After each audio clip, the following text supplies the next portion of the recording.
My name is Mary, and this is my story. I was born in 1951 in the Women's Hospital, weighing in at 2.2 kilos, after my mum had a really long and difficult labour. She got pregnant when she was still at school, and she reckoned that mucked up her life, because without a good education, you can't get a decent job. At the time, my mum was single, living in a small apartment in a rundown block of flats. We didn't have much money or access to things that, other people took for granted. So my mum didn't go to the movies, she didn't go out to dinner, she didn't go on holidays. Sometimes she would go down to the market at the, end of the day and get whatever fruit and veg there was that was bruised and being thrown out. It was tough for my mum. I remember her telling me that she felt really embarrassed going to Vinnie's to get my clothes. She did take me down to the park and she'd buy me an ice cream. Chocolate was my favourite flavour. Later I found out that when she got depressed, she drank a lot. She got some tablets from the GP and that made her feel better. But most of the time, she just felt out of it. As we had little money, I didn't go to preschool. My grandparents told me that Mum said because she wasn't working, that there was no need for me to go to preschool and that she could have me at home. Besides, the preschool wanted her to drop me off every morning at the same time. And the other mothers were snobs. They drove fancy cars. And the teachers were judgmental. My mum taught me to say the alphabet, and I could count to almost 100. And I knew my colours.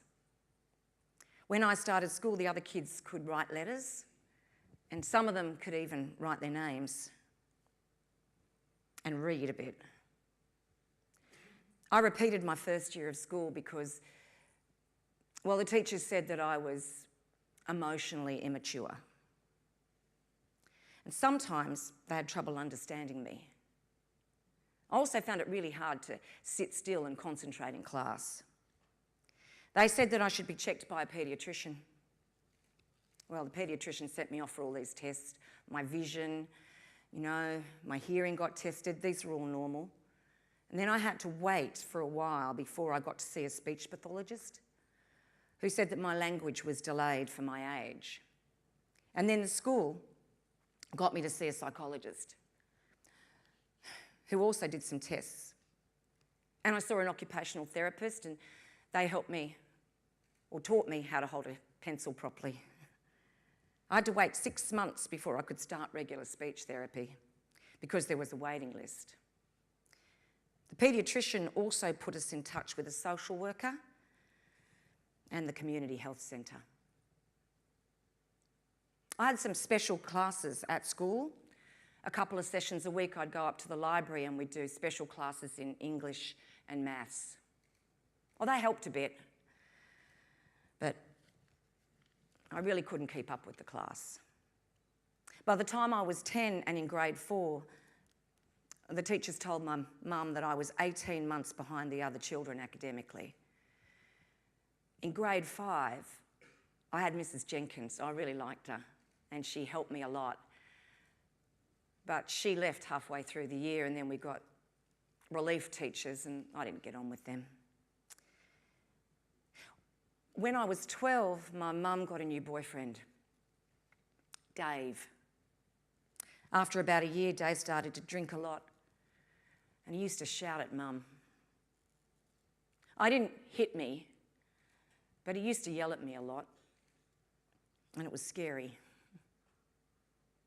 I fought with my mum all the time because she wouldn't let me go out, at night during the week.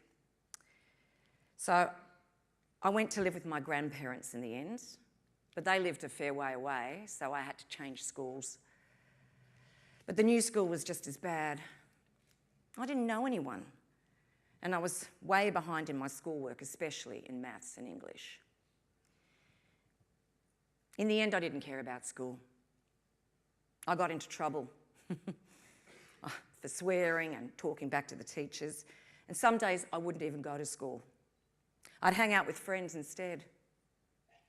A couple of them were older and they smoked and even drank. I got drunk with them a few times. I met some boys who were a couple of years older than me, and I thought a lot about whether or not I should have sex with them. It's one that kept asking, you know.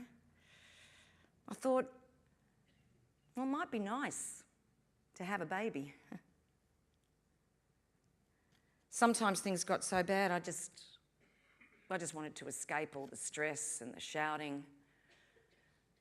So I started hurting myself because it made me feel better.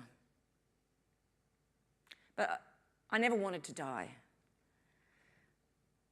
One of the teachers saw the cuts on my arms and sent me to the school counsellor, who referred me to this lovely lady doctor.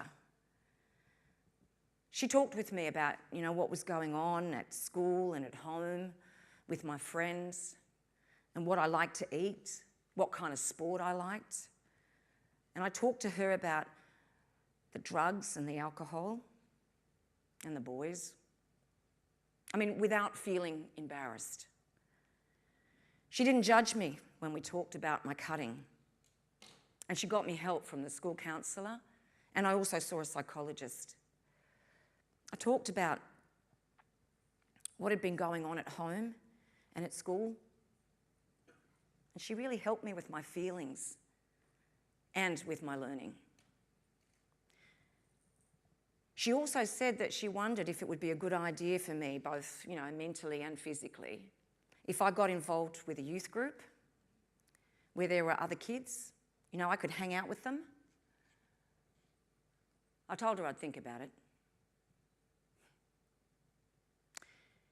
When I was 14, I stole a bracelet and some other stuff.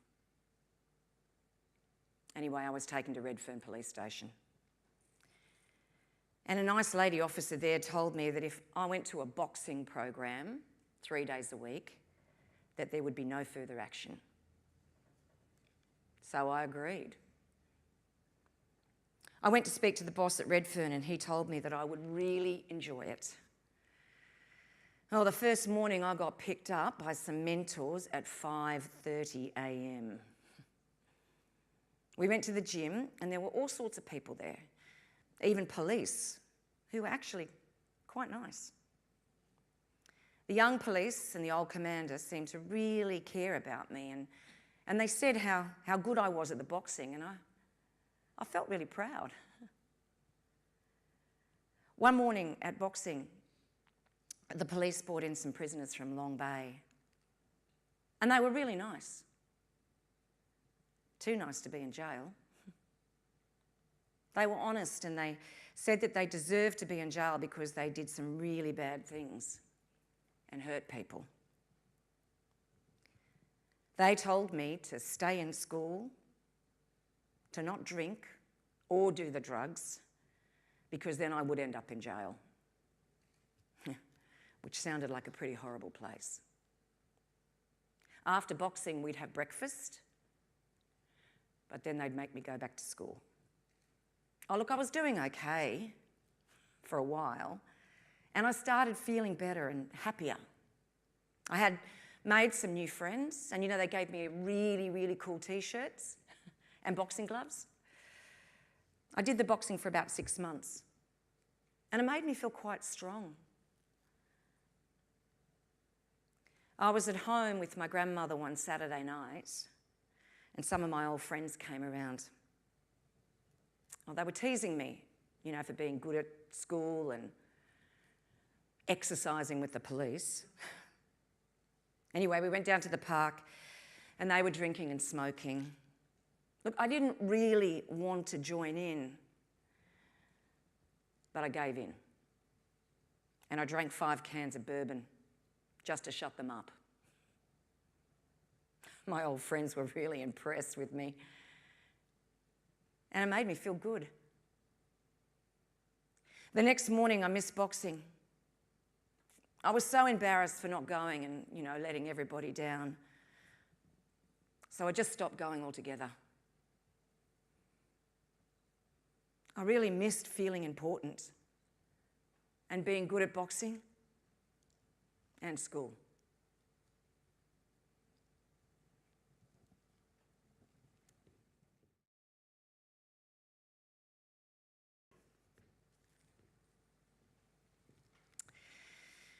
So anyway, I kept up with those old friends. They were some wild boys. And I loved hanging out with them, especially Tom. Tom was a mechanic from Wellington. Yeah, he'd come down to Sydney for work. He put me in touch with a spare parts dealer that needed a delivery driver. And I got my first driving job, delivering spare parts. I moved in with Tom. And soon after, I fell pregnant with Kayla. God, Kayla was a handful from day one. I didn't have any more kids. Well, I don't know why. I didn't take any precautions. It just never happened. Just as well, Kayla was always trouble. Even more so when she hit high school. When she was 15, we had to move out of Sydney, just to get her away from her friends. So Tom got a job up in Wellington, and I quit the delivery job and we moved.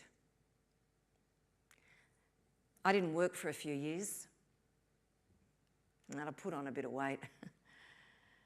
Also, I didn't see the GP for years. Well, none of them bulk billed. So when I started getting short of breath, I just thought I was, old and fat. Then one day, I could hardly breathe. So I went to get checked out. And the doc said I had asthma. He did a whole lot of blood tests. And then he said I had diabetes too. He told me to exercise. I never did. And 6 months later, he started me on tablets. And then a couple of years later, he said it's getting worse. So he sent me off to a diabetes specialist in Dubbo. Before I was diagnosed, I never really thought about my body and how I could get sick in ways that I couldn't even feel. What with my job and the problems with Kayla and putting food on the table and sorting out the rent and, everything. I guess I just never had time. When the doc told me I had diabetes, I didn't really know what he was talking about. I still don't, really. I've heard that these drug companies make a whole lot of money out of selling tablets. Sometimes I wonder about what all this doctor business is about. Anyway, he wants me to take the tablets, but I don't even feel sick. And they cost money, and I have to get to the chemist to get them. It's just a pain. Last Friday night, I went to the pub with Molly and the girls, and I was talking to Molly about this and about how her little one came home with, skin sores the other day. Anyway, Molly's a Koori, and her nan was from Murrumbidgee, I think. Anyway, Molly told me that when she was little, her nan made a special skin wash. I think she called it a bogey. Anyway, she'd pick the leaves off a special gum tree, and she'd mix it up with the ash from a fire, and then she'd boil it all up. She'd rub it into the sores. And she reckons that it worked every time. And it didn't cost a thing either. I wonder about those old ways. You know, Molly told me she felt very sad that she didn't listen to her old nan. You know, learn more about those old days. Molly still thinks that they were the best ways of healing and keeping sickness away. Things went okay for a while. I didn't feel sick or anything. I took my diabetes tablets, well, you know, most of the time. And I got really busy. I had a great job. I was a truck driver with a logistics company.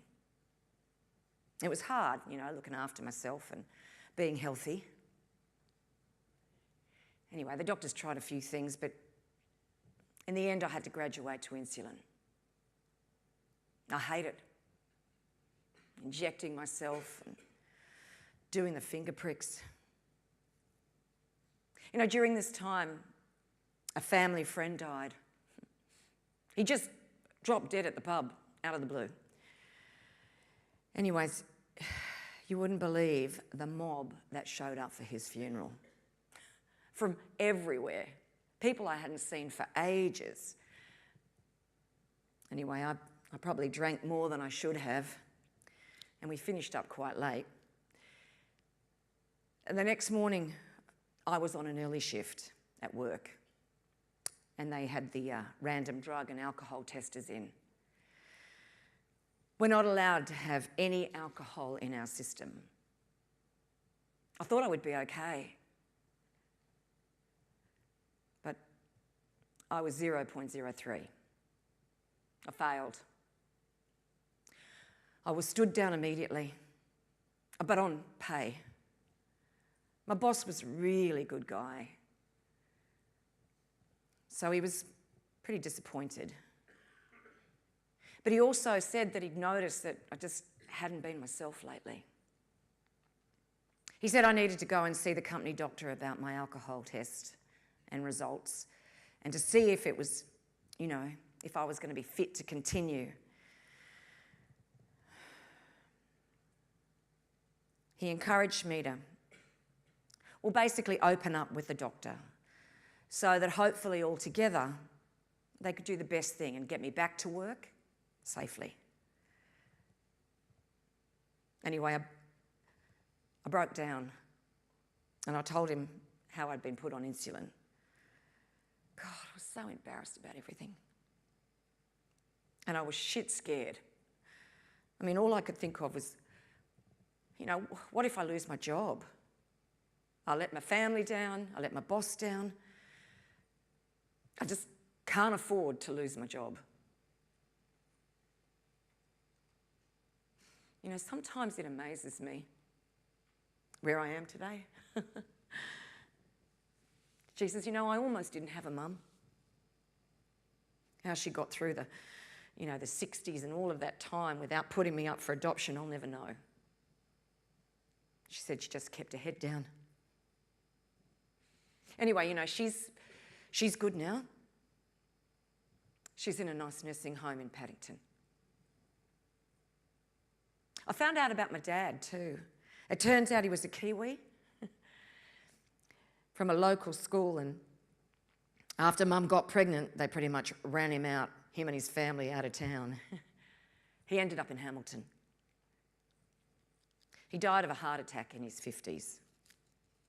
But, you know, it's a really big family, and I've been talking to them and I've connected with them on Facebook. I've just had another health scare. I was getting a lot of heartburn. So I told my GP and they checked me out with that telescope thing, and, well, it was stomach cancer. I had to have chemo for 2 months, and they took out most of my stomach. Then some more chemo, and here I am.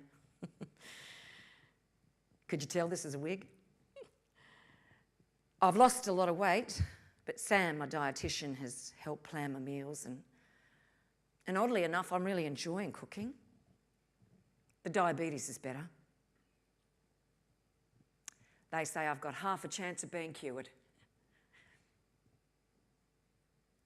Carla, my my girl, you know, she's landed on her feet, thank God. She's always been really, really good with colour, and now she's doing an interior design course. I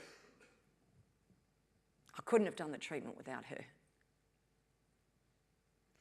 She's taking us to New Zealand next year. We're going to go and see all of Dad's places. Jacko and Liv, you know, the grandkids, they're coming too. I know Kayla worries about them, but they'll come good. I know I can't be here forever, but I've got a family. A lot's happened over the years, and, you know, we've got through it. We'll be fine. Thanks for hearing me out.